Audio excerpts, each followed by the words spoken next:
problem sets 10.1 and 10.2. Let me get a marker so that you can see it a little bit better. 10.1 and 10.2. I'll write that on my paper and I'll show it to you in a second. I'm going to do 10.1, 10.2 problem sets.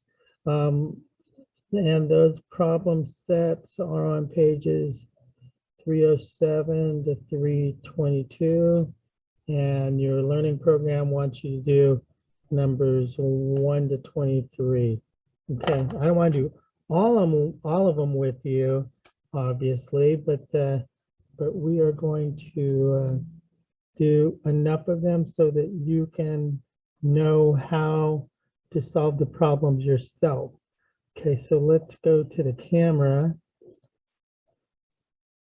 And there is the camera. Here's my paper. I wrote problem sets 10.1, 10.2, chapter 10, section 1, chapter 2, 10, section 2, pages 307 to 322, and then numbers 1 to 23.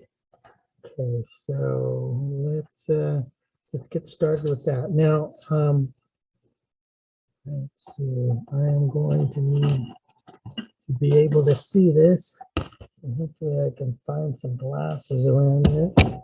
Let's see, open my drawer. Gosh, happened yesterday too. Okay, so here are my glasses. Let's go to page 307 and let's see what they want us to do. Okay, so page 307, here we go. The problems are actually, on this part right here tells you how to do the problems. And then there's some problems down there, and then there's some problems at the end of the section. So this one right here, as you can see on the screen, says sample problem 10.1. What you're doing is finding mass from a count.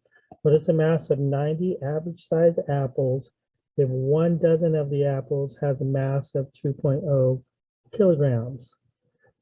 So what you got to do is use dimensional analysis, which we learned back in September, to try to figure out stuff. So what you need to do is write down what you know. And what do you know? You know there's 90 apples. You start with what you know. And if you have 90 apples, and this is example 10.1. And I'll write the page number on page 307. Okay, so you have 90 apples, and it tells you that you have a dozen of the apples has a mass of 2.0 kilograms. Well, what's a dozen?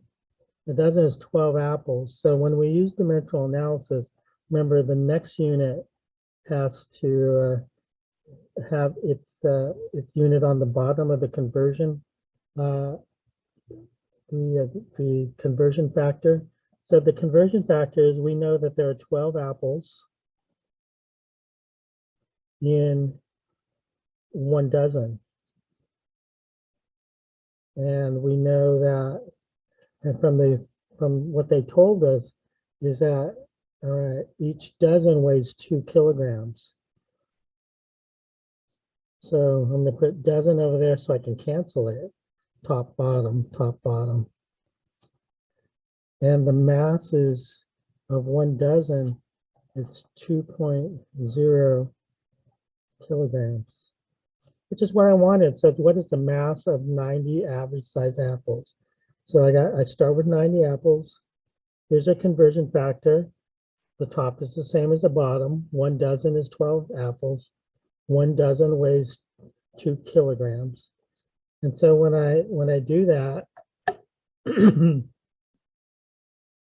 so let's go to the phone, get my calculator out. And I have 90 apples times 1 times 2.0 equals, so that's my numerator, Divide by 12 times 1, it's just 12. So that is 15. So my answer is 15. That's my numerical answer. But if you look at what I canceled, you can cancel out apples, top and bottom. You can cancel out dozen, and you're left with kg. And that's exactly what we wanted, 15 kilograms. Boxer answer, show your work.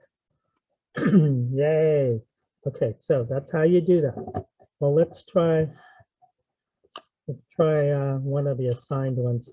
And it says down here, you can see it, it says, if 0.2 bushels is 1 dozen apples and a dozen apples has a mass of 2 kilograms, what's the mass of 0.5 bushels of apples?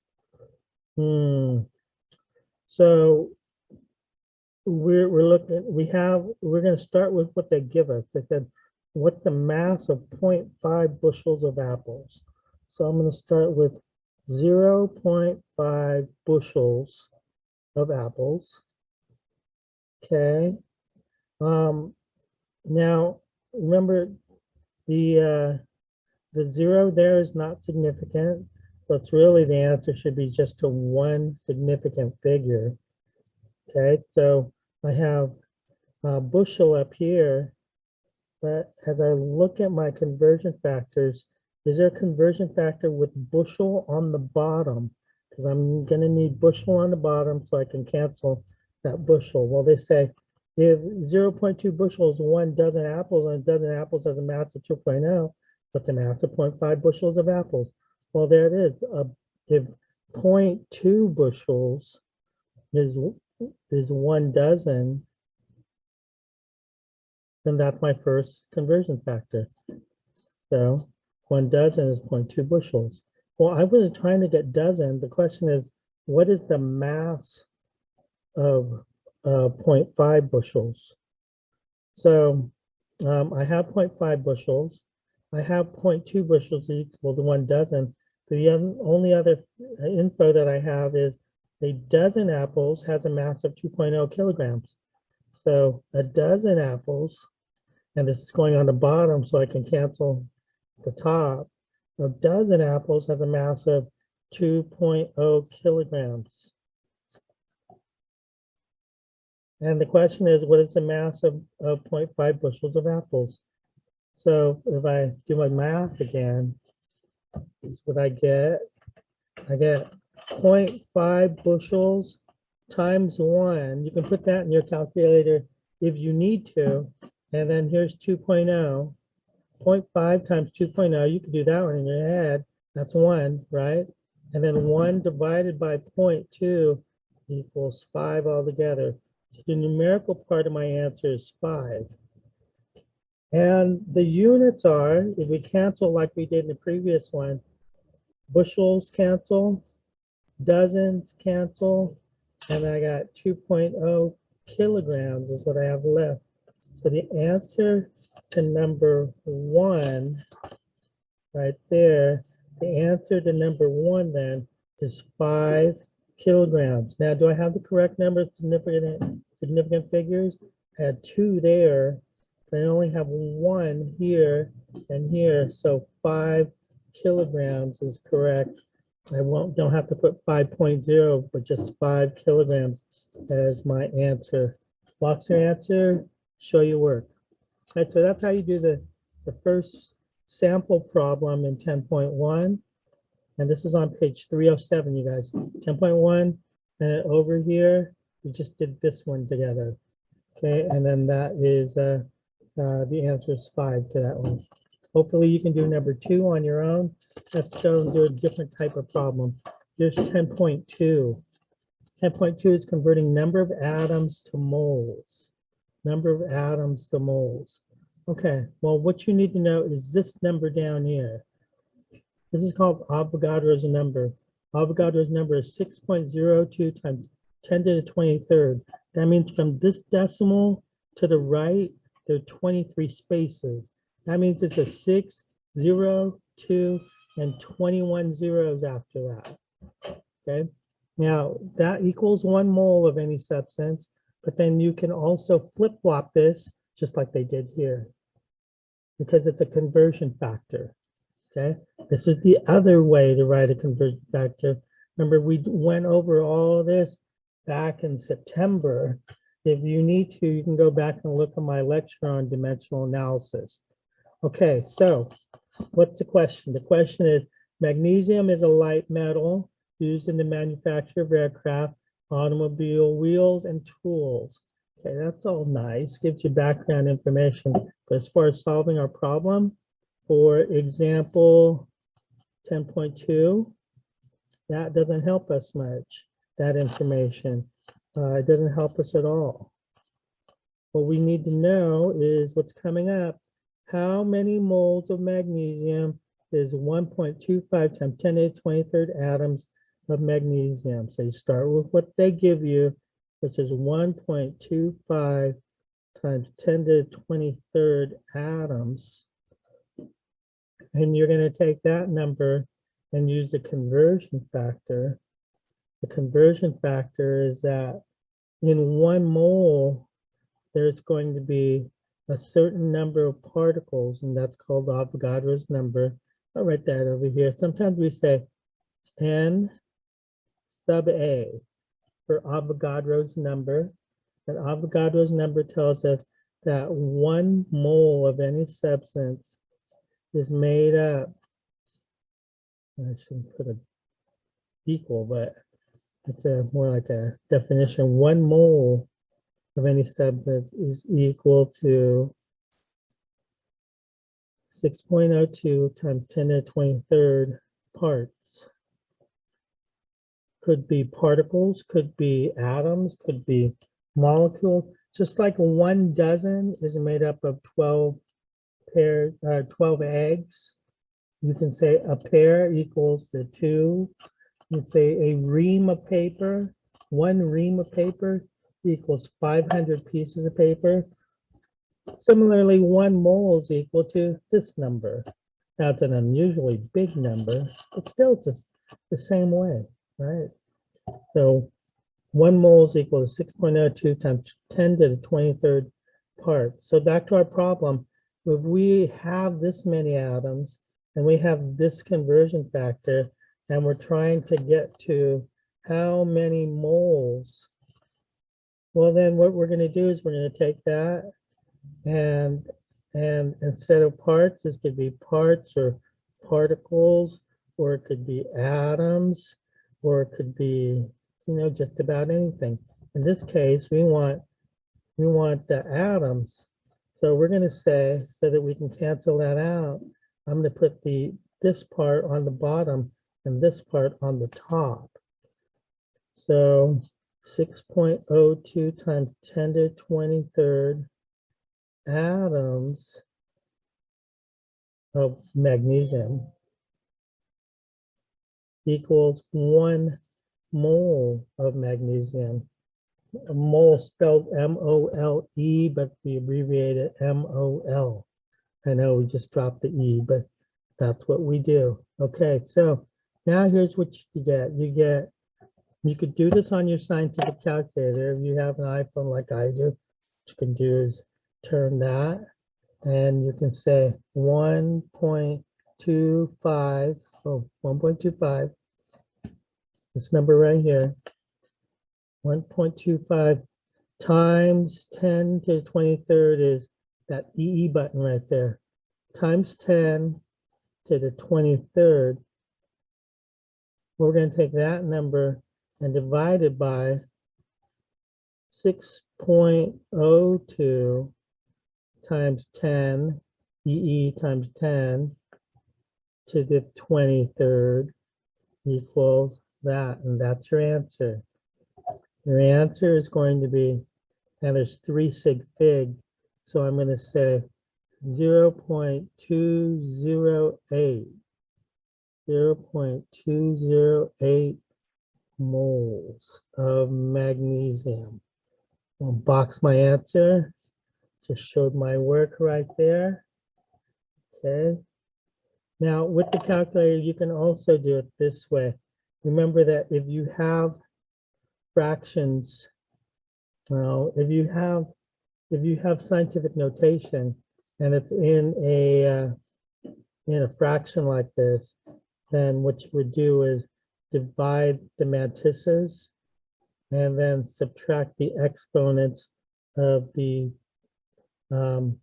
powers of the base 10. So this is going to be 23 times 23, which is 0. So if I'm, just to show you what I'm doing, I could say 23 minus 23 is 0. And then with the calculator, it's 1.25 divided by 6.02 equals, and then there's my answer, 0.208 times 10 to the 0 power. 10 to the 0 power is 1. 1 times any number is that number.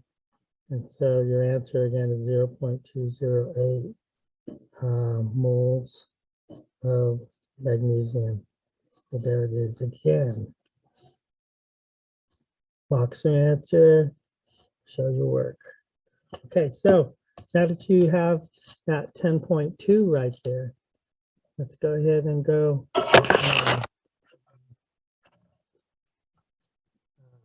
raise that up so we can see more of the page right there. Let's do one from 10.2. It says down here, how many moles is 2.80 of 10 to the 24th atoms of silicon? They give you this, the number of atoms, and use this factor again to get your answer. Same here. Oh, this time it's how many moles is 2.17 times 10 to the 23rd representative particles of bromine? Well, it says particles, so remember it's parts, particles, atoms, whatever the unit is. Well, we're going to take this guy right here, 2.17 times 10 to the 23rd, and divide it by 6.02 times 10 to the 23rd, Avogadro's number, n sub a, right there. Okay, and so number 4 is going to be just like our example.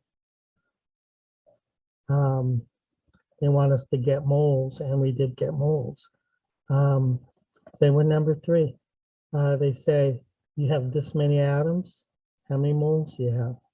So that 6.02 times 10 to the 23rd number is the same whether you have magnesium or silicon or bromine. Okay, and so we're talking about parts or atoms or particles, anything like that. Okay, so you don't even need to do another one of those. Let's go to 10.3. 10.3 says converting moles to number of atoms. Well, to do moles and number of atoms, you start with what they give you. And so this is 2.12 moles. And they want to know how many atoms are in 2.12 moles. So here's what we're going to do. We're going to go and take a look at, let's see. This is sample problem 10.3. And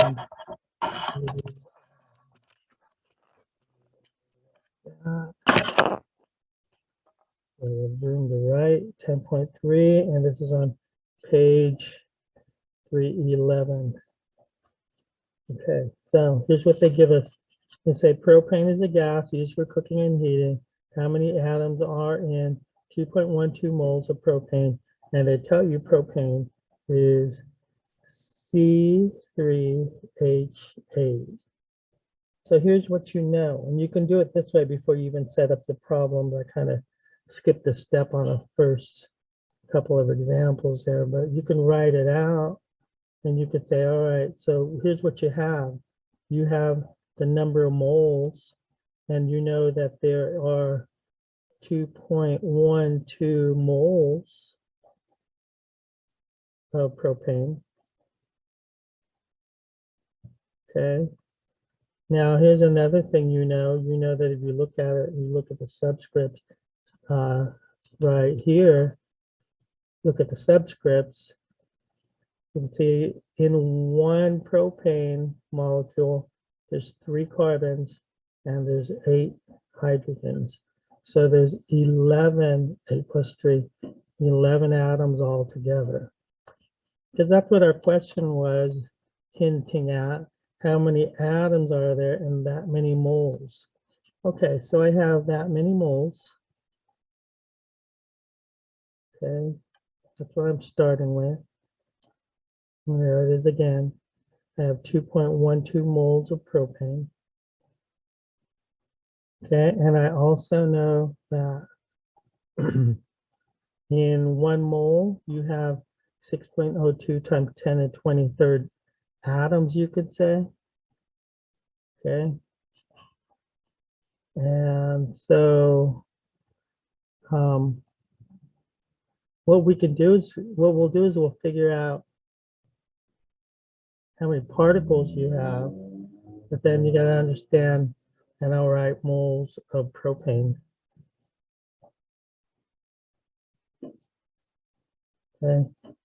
In 1 mole of propane, you're going to have, let's see, I'll say 1 mole of propane, you're going to have 6.02 times 10 to the 23rd molecules of propane.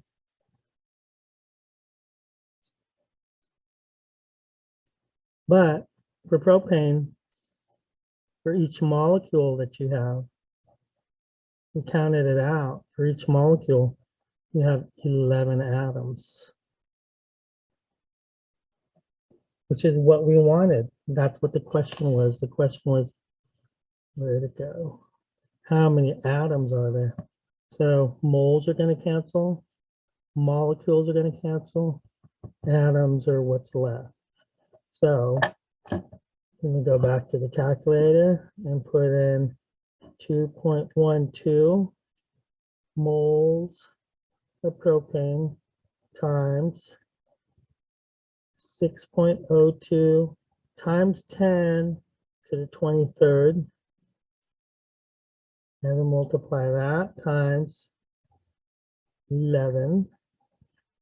And so there's my answer. My answer is, and I have 3, 3, 2. So I've got 2 significant figures. Let's see. So that's the example. And in the example, I've got 2 significant figures. And where are we? Well, actually, this is a counting number. You know, to remember when we counted, those don't count towards uncertainty. And those are exact numbers because you counted exactly 11 atoms in a molecule. So that doesn't count for sig fig. We have 3 there. We have 3 there. So our number needs to be in, our answer needs to be in 3 significant figures. So it's 1.4. And drop the rest to the 10 to the 25th, e to the 25th power. So 1.4 times 10 to the 25th atoms is how many atoms we have in 2.12 moles of propane. In the box, my answer. And that is how we do number 3. And let's go. Oops, I said it, but I didn't write it right. 1.40. 1.40 times 10 to the 25th atoms. Okay. All right. So that's how you do that, guy. Let's go to 10.4, and I'll do those sample problems with you so that you can see it done. And you can hopefully use that experience to answer the questions underneath here and also over here. So this next one is the sample problem on page 315 for 10.4. Alrighty. And you have, what you're going to do is you're going to find the molar mass of a compound. Okay, it's like the atomic weight of an atom. Well, now it's a molar mass of a compound. So what was the problem here? The problem is, okay, the decomposition of hydrogen peroxide, which is H2O2, provides sufficient energy. Sufficient energy to launch a rocket. What's a molar mass of hydrogen peroxide? Well, here's H2O2. Okay, you can see that H2O2 is one molecule that is made up of two hydrogens and two oxygens. Well, let's do the hydrogen first. The hydrogens, we know there are two of them. And, well, how much does a hydrogen weigh? Well, I know my head, it's 1.008. How do I know that? I go back to the periodic table of elements on page 168 and 169. And you can see right here, hydrogen 1.0079. So I just, the one I have in my head is 1.008. So that's what I use. And there you go. So what you're going to do is multiply that together. You're going to get 2.016. All right. And for the oxygen, you can see there are also two of those. And if you look back at your periodic table, the atomic mass of an atom of oxygen is 16 or 15.999. And so where's that? There it is right there, 15.999. So I'll go ahead and write that in. 15.999. And that's going to be very close to 32. It's going to be 31 point, what is it? Times 2, 31.998. So I'm going to add those together, 31.998 plus 2.016. Oh, you can't see. Why didn't you say something? All right. Plus 2.016 is equal to 34.014. 34.014. Nothing that tells us anything about significant figures. I have 4 right here, 5 right there. So I'm going to go to 4. So this is going to be 34.01 grams for every mole of this stuff that you have. It's going to weigh 34.01 grams. And so that's called the molar mass. That's a molar mass of H2O2. Okay. So again, you got to take each element, figure out how many you have with the subscript, and then multiply it by the atomic mass that's found on the periodic table of elements. So that is how you do 10.4. Okay, let's go and try in section 2. There are different types of problems there. These are a little more difficult, but they're just a different type of problem. Okay, so let's go to 10.5. Here's 10.5. 10.5 says converting moles to mass. Moles to mass. All right, so here's the question. It says items made out of aluminum, such as aircraft parts and cookware, are resistant to corrosion because the aluminum reacts with oxygen in the air to form a coating of aluminum oxide. That's important. Al2O3. This tough resistant coating prevents any further corrosion. What is the mass in grams of 9.4 moles of aluminum oxide? What is the mass in grams of 9.4 moles of aluminum oxide? Well, what we got to do first is we got to figure out how much 1 mole of aluminum oxide weighs. And then we're going to take that 1 mole and multiply it times 9.45. Well, how do we figure out how much 1 mole weighs? Well, it's a molar mass, and we just did that. So this will be a good way to review what we just did. We have Al2O3. We have 2 different types of elements, Al and O. We have 2 Als, and we have 3 Os. You know, 3 is, O is 15.999. Do you know aluminum right off the top of your head? I actually don't. So I'm going to go back and I'm going to go to 169 and I'm going to find aluminum right there. And aluminum is 26.982. I'm going to write that down, 26.982. We're going to multiply that out. Hey, Siri. Oh, I don't have the Bluetooth on. Okay, so hang on a second. We're at 26.982 times 2 equals 53.964. And then I got something close to 48. All right, so I'm going to go 15.999. Oops. 15.999 times 3 equals 47.997. I'm going to take that 47.997 and add to it the 53.964. And my answer is 101.961. I think we can do it to 5 sig fig. So 101.96 is our molar mass. But I know that there's not just 1 mole. From the problem, it says I have 9.45 moles. 9.45 moles.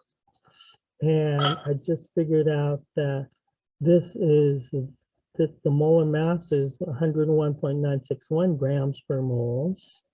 So mole is going to be on the bottom. That's 1 mole. 1 mole weighs 101.961 grams. And the question is, what is the mass in grams of this many moles? So I'm going to take that 101.961. And remember, you want to round off at the end times 9.45 equals 963.5314. Well, I'm going to have 3 significant figures. So 963.5. And so this is 0.5. And since it's 0.5, I'm going to round it up.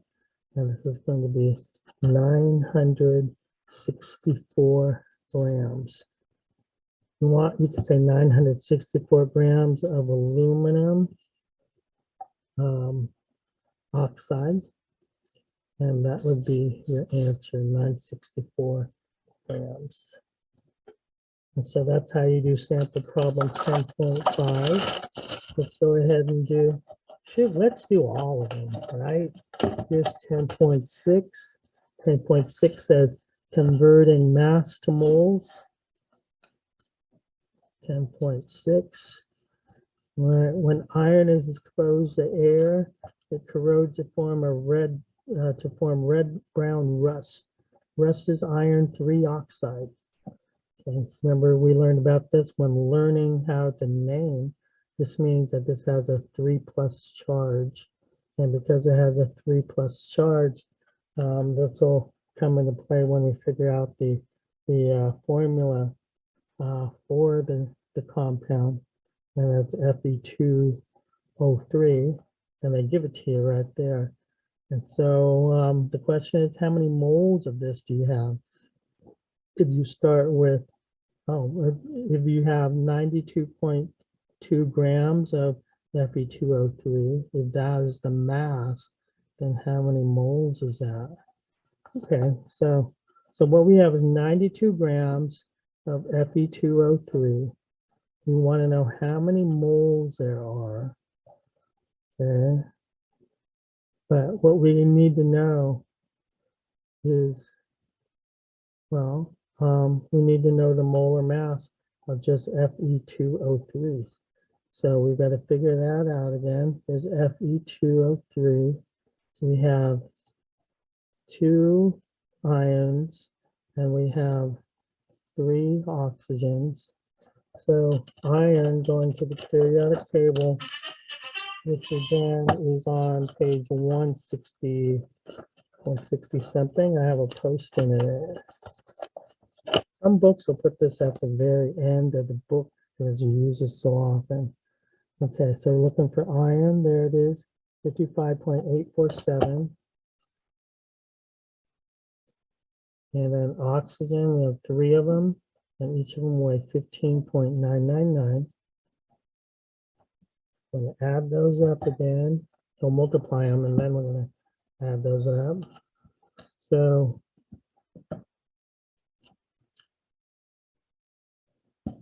that's calculator.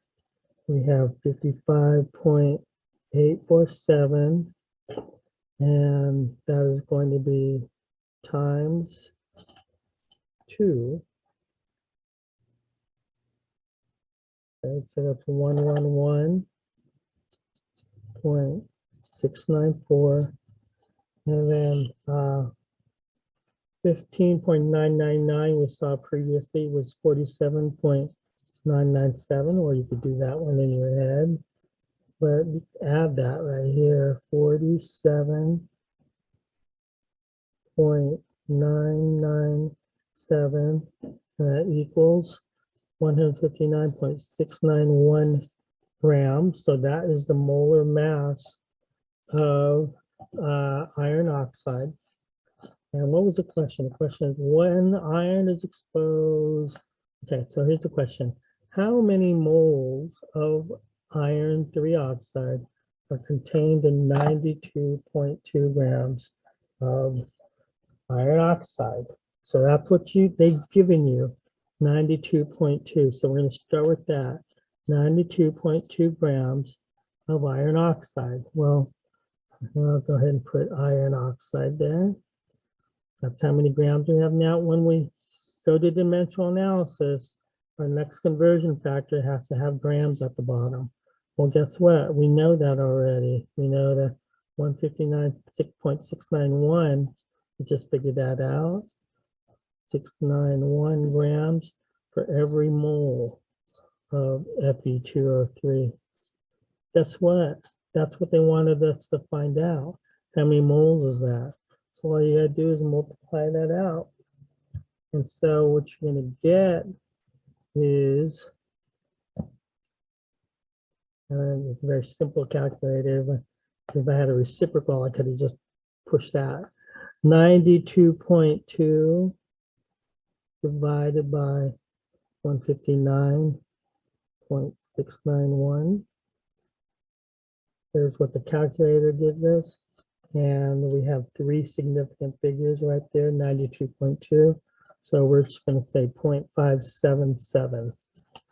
And so that is the answer. The answer is 0.577 moles of Fe2O3. And that's how you do that one. That's 10.6.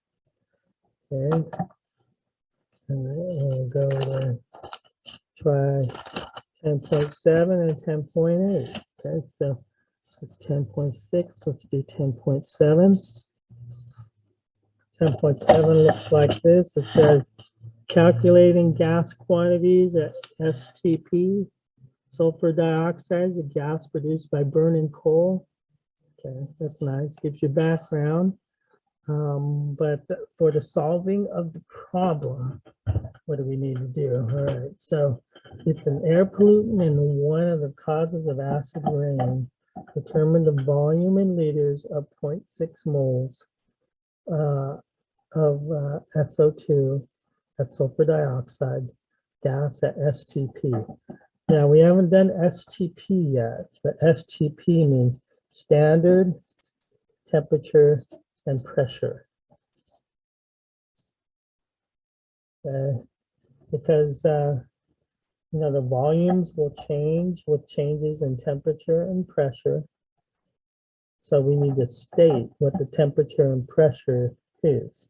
So when we say in a problem, STP, standard temperature and pressure, we know this is at 0 degrees Celsius. And we know that this is the pressure of 1 atmosphere, which is what it is at sea level. An atmosphere is also known as 760 millimeters of mercury is another way to say that. And instead of saying millimeters of mercury, sometimes we say it's a torr. And so those are other ways to measure pressure. Okay. All right. So this is just saying that we're measuring it at a standardized temperature and pressure, so we can make all of the we can use those numbers because those numbers won't be changing. Another thing you need to know is that the volume of a gas at STP, volume of a gas at STP is always equal to 22 liters. Okay, so that's something we haven't come across yet. It's actually, we usually say 22.4 liters. So that's another number you're going to need for this problem, okay, 22.4. So let's look at the problem now that you know some background info. Determine the volume in liters of 0.6 moles. All right, so you've got 0.6 moles of this gas, and the gas is sulfur dioxide. Well, and you know you're at STP. Well, then you know that 1 mole of any gas at STP has a volume, oh, you can't see, 0.6 moles given. Well, what I was saying over here is that 1 mole has a volume of 22.4 liters. And that's what we wanted, and these are going to cancel out. So all you have to do here is say, okay, 22.4 times 0.6 equals 13.44. So the answer is 13.44 liters for number 7. Okay, and let's see. They actually gave us 2 sig fig here. So our answer really should be the 2 significant figures. So let's make that then just 13 liters of SO2 as our final answer. So 13 liters of SO2. Taking that answer and pulling it to 2 significant figures. Okay, that's 10.7. Go one more. We'll try 10.8. Okay, 10.8, you have calculating the molar mass of a gas at STP.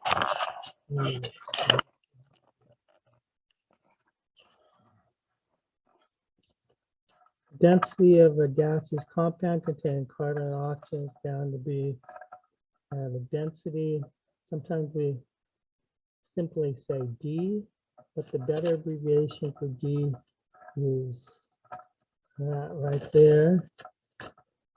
Okay, and so this density is equal to, and that's the Greek letter rho, by the way, RHO. Density is equal to mass over volume. And in this case, what they're telling us is that the density of a gas in this formula, I mean, in this problem is 1.964 grams for every liter. Okay. Do the whole thing. What is the molar mass of the compound? The molar mass, remember, is how much a mole weighs. So we want our answer to be in grams per mole. Now we know the density is 1.964 grams for every liter.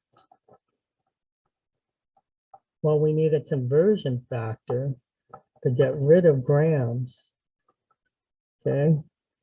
And what we want is, it says a molar mass. Remember, the molar mass is going to be grams over moles right here. Well, the conversion factor we know is that for every mole of a gas, 22.4 liters. So I want the grams to be on top, but I want moles to be on the bottom. So if I put this L on the top and I put moles on the bottom, and that's what I got, grams over moles. Grams over moles, the two L's cancel out. Well, what's the number? The number is 22.4.